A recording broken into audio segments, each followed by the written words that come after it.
नमस्कार शेतकरी बांधवांनो, आपण ज्या बागेमध्ये संत्र्याच्या आलोय तो मृगबार आहे, सर्वांनाच माहीत आहे. बरेच लोक म्हणतात तेच ते सांगतो, पण शेतकरी बांधवांना नवीन नवीन माल कसा बनतोय, काय साईज चाललेली आहे, त्याच्यानंतर कसा माल येऊ शकतो, किती जास्त येऊ शकतो हे दाखवणं पण तेवढंच गरजेचं आहे. म्हणजे त्यांची हिंमत वाढते, त्यांना एक प्रोत्साहन मिळते. तर आपण हे प्रोत्साहनपर व्हिडिओ पण बनवतो आणि जिथे त्रास होतोय बागेमध्ये, ज्या बागेमध्ये त्रास होतोय, ज्या बागेमध्ये अडचणी आहे ते व्हिडिओ पण आपण बनवतोय. बघा कसा म्हणजे एकदम ओव्हरलोड माल आहे आणि ओव्हरलोड माल असून सुद्धा त्याला कलर आणि साईजमध्ये असं खूप त्रासदायक असं काही झालेलं नाही. काही फळांची साईज अशी लहान राहिलेली, पण एवढ्या मोठ्या बागेमध्ये तेवढं ॲडजस्ट करावं लागतं. 2000 झाडांचा बाग आहे टोटल. 2000 झाडांच्या बागेमध्ये जवळपास आता आमच्या अंदाजे 70 ते 80 टन माल अपेक्षित आहे. योग्य आहे अंदाज की नाही हे तुम्ही फळ बघून सांगू शकता. साईज आणि गळ ही जर आपल्या शेतकऱ्याच्या बाजूने राहिली, म्हणजे गळ कमी होणे, साईज वाढणे अजून, तर याच्यामध्ये आपल्याला 100 टनाला पण आपण प्रयत्न करू शकतो. बागेचा अजून सौदा व्हायचा आहे, बाग विक्रीला आलेला आहे. तर ज्या कुणाला बागेमध्ये बाग घेण्यात व्यापारी बांधवांना इंटरेस्ट असेल त्यांना हा बाग विक्रीसाठी उपलब्ध आहे, याची दक्षता घ्यावी. आणि बाकी सांगायचं असं काही नाही. हे जे याची साईज अशी का झाली, एवढा कसा फुटला, बाकी झाडाची क्वालिटी कशी इतकी छान कशी आहे, हा शेतकरी बांधवांना पहिला प्रश्न पडतो. आपला बाग असा का नाही? ते काय एका रात्रीतून हा बाग असा होत नसतो, किंवा साईज वगैरे असा किंवा फळ लागण्याची परिस्थिती अशी एका रात्रीत किंवा एका वर्षामध्ये असं होत नाही. त्याची शेतकऱ्याची खूप मोठी मेहनत असते याच्यामध्ये. शेतकऱ्यांनी जे घेतलेली मेहनत आहे त्याच्यानंतर एक आपल्याकडेच हा बाग आहे. मागच्या 4-5 वर्षापासून दरवर्षी चांगलं उत्पन्न येते. ह्यावर्षी पण आहे. मागच्या वर्षी बाजार कमी असल्यामुळं थोडे पैसे कमी झाले, पण माल तेवढाच निघाला. ह्यावर्षी बाजारभाव हे चांगले वाटते आणि माल थोडा मार्केटमध्ये कमी असल्यामुळं रेट पण टिकून राहतील अशी अपेक्षा आहे. असं कुठलंच नाही झाड की त्यामध्ये खूप कमी माल आहे किंवा नाहीच आहे माल. प्रत्येक झाडाला माल आपल्याला आहे. आणि अशा प्रकारचा माल केव्हा येतो? झाडाचं न्यूट्रिशन एकदम परफेक्ट राहिलं पाहिजे. झाडाची तब्येत आपण जर चांगली ठेवली तर झाड आपली तब्येत चांगली ठेवते.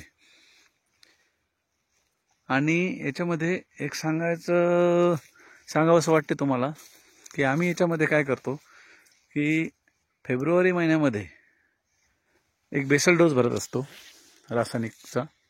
त्याच्यामध्ये सगळ्या प्रकारचे खत येतात. 2 ते 2.5 किलोचा डोस होतो तो. फेब्रुवारीमध्ये बेसल डोस भरल्यामुळं होतंय काय की जे वर्षभरात झालेली झाडाची झीज आहे ती मार्च आणि एप्रिल ह्या 2 महिन्यामध्ये भरून निघते. म्हणजे ते ॲब्झॉर्ब करते झाड आणि आपण एप्रिल मे मध्ये तानावर सोडतो. त्याच्यानंतर जेव्हा जूनला बाग फुटायला तयार राहतो त्यावेळेस त्याला ताकद मिळालेली असते. हा आमची पद्धत आहे खत देण्याची. बाकी लोकांचं काय होतं की मे एंडिंगला त्याला खत देतात बाग फुटावा म्हणून. ते लगेच लागू नाही होणार ना जूनला फुलं येण्यासाठी. त्याच्यासाठी आपण हे फेब्रुवारीला करतो. त्याच्यानंतर बाग कसा फुटलाय, किती प्रमाणात फुटलाय हे बघून आपण त्याला काय करणार, जुलै किंवा ऑगस्टमध्ये परत एक त्या वर्षभरात जो लागणारा डोस आहे बेसल डोस तो देणार. आणि त्याच्यानंतर वॉटर सोल्युबल तर हे शेड्यूल प्रमाणे चालूच राहणार. त्याच्यानंतर मायक्रोट्रेन सप्लिमेंट जे आहे ते पण चालू राहणार. आणि हे जे स्प्रेचं जे शेड्यूल आहे ते तर हे काय शेड्यूल म्हणजे फिक्स नसतो. त्याच्यामध्ये जशी आपल्याला किडी त्रास देणार, मिलीबग असो, कोळी असो, म्हणजे माइट्स झालं, त्याच्यानंतर तुमचा हे बुरशीमधले प्रकार आहे, गळ आहे, कोणते फायटोप्थेरा वगैरे रोग आहे, तो आपल्याला कसा कंट्रोल करायचा ते तुम्हाला मी व्हिडिओमध्ये सांगत आलेलो आहे. अजूनही पुढे सांगणार. किंवा प्रत्येक बागेची ही कंडिशन वेगवेगळी असते, त्याच्यामुळं प्रत्येक बागेला आपल्याला वेगवेगळा शेड्यूल द्यावा लागतो. तर त्या शेड्यूलप्रमाणे आपण व्हॉट्सअपवर किंवा बागेत स्वतः चक्कर मारून ते माहिती देत असतो. तर काय होते शेतकरी बांधवांना की मला फोन येतात बरेच, मी त्यांना उत्तर पण देतो, पण ॲक्च्युअल कंडिशन बागेत काय आहे हे मला माहीत नसल्यामुळं त्यांना योग्य सल्ला हा जात नाही. कारण जो प्रॉब्लेम आहे तो सोडून शेतकरी दुसराच सांगतात, आणि तो दुसरा सांगितल्यामुळे मी त्याच्यावर उत्तर देणार, आणि तो प्रॉपर सल्ला न जाता तिथे आपल्याला योग्य सल्ला देता येत नाही. म्हणून मग माझं एकच म्हणणं आहे की शेतकरी जवळचे असो लांबचे असो, माझं जे मी प्रायव्हेट कन्सल्टिंग करतो, जे फी आहे, चार्जेस आहे ते मी घेणारच, पण त्या चार्जेसमध्ये तुमचं समाधान हे नक्कीच होणार. बाकी फळ कमी जास्त येणे हे बऱ्यापैकी आपण निसर्गावर सोडतो. आपल्या हातात आहे झाडाची तब्येत ठीक ठेवणे, ते आपण कायम ठेवतो.